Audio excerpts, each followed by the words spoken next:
है। अब हमारे जो बेसिस ऑफ अकाउंटिंग होते हैं ना, अकाउंटिंग को करने के कितने बेसिस होते हैं, तो हमारे पास वैसे मेनली 2 टाइप्स होते हैं, cash basis and accrual basis. लेकिन हम एक और होता है हमारे पास हाइब्रिड बेसिस, जो कि इतना यूज़ नहीं होता है।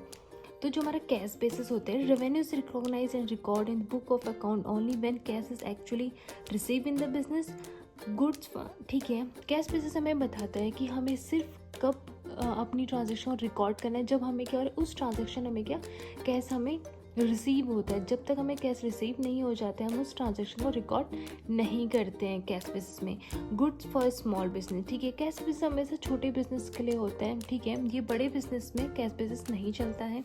And does not considered outstanding prepaid income exchange. और जो हमने पढ़ा था कि हमारे पास कुछ आउटस्टैंडिंग होते हैं, कुछ प्रीपेड इनकम्स होते हैं। ठीक है, आउटस्टैंडिंग जो प्रीपेड वाली आइटम्स होती हैं, ट्रांजेक्शन होती है, उनको कैश बेसिस शो नहीं कराता है, तो इसलिए ये स्मॉल बिजनेस में चलती है। नेक्स्ट हमारे पास है एक्रूअल बेस। एक्रूअल बेसिस क्या है, जो मोस्ट पॉपुलर हमारा जो बेसिस है अकाउंटिंग का करने का, वो है एक्रूअल बेसिस। ये बताता है कि revenue is recognize when it is earn और एक्रूड। ठीक है, आपको रेवेन्यू तब रिकॉर्ड करना है जब आपने उस चीज़ को अर्न करा है या एक्रूड करा। ठीक है, जब वो मतलब अगर आप कोई ट्रांजेक्शन कर रहे हैं और वो क्रेडिट में है, अगर आपको अभी पे नहीं भी हुआ है, लेकिन आपको उसको रिकॉर्ड करना है। ठीक है, जब भी वो रिकॉग्नाइज, ठीक है, जब भी वो ट्रांजेक्शन हैपन्स हो रही है, तो आपको उस बिजनेस में उसको रिकॉर्ड करना है। It's suitable for the large business. और ये किसके लिए सुटेबल है, लार्ज बिजनेस, क्योंकि ये कंसिडर करती ऑल, चाहे प्रीपेड हो, चाहे आउटस्टैंडिंग हो, एक्रूड हो, ये सारे ट्रांजेक्शन को क्या करती है, कंसीडर करती है। नेक्स्ट हमारे पास है हाइब्रिड बेसिस।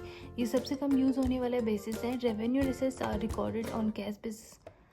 इसमें क्या होता है, जो रेवेन्यू, ये दोनों हाइब्रिड का मतलब होता है कैश बेसिस एक्रूअल बेसिस का मिक्स बना हुआ बेसिस है। क्या होता है इसमें, रेवेन्यू, इसमें होता है कि जो हमारा रेवेन्यू एंड एसेट्स होते हैं उसको रिकॉर्ड करते हैं हम कैश बेसिस में, और जो हमारे एक्सपेंस और लाइबिलिटीज़ है उनको हम रिकॉर्ड कर रहे हैं एक्रूअल बेसिस में। तो ये हमारे पास 3 टाइप के बेसिस थे।